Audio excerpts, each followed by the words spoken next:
5 Chinese Wall E. China में Hollywood की famous movie Wall E जैसे रिमोट रखने वाले रेस्टोरेंट भी हैं। इनमें से एक अनहोई सूबे में वाक़या है। यहाँ पर 30 वॉल ई रिमोट्स कस्टमर से ऑर्डर लेने, कुकिंग करने, फिर कस्टमर्स को खाना सर्व करने का काम करते हैं।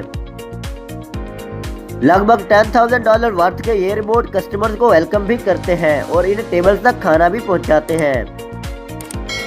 साथ ही रेस्टोरेंट में कुकिंग का काम भी रिमोट के जिम्मे है। ऐसा ही स्टाफ रखने वाले चाइना में और बहुत से रेस्टोरेंट भी हैं जो चाइनीज पब्लिक में काफ़ी पॉपुलर हैं।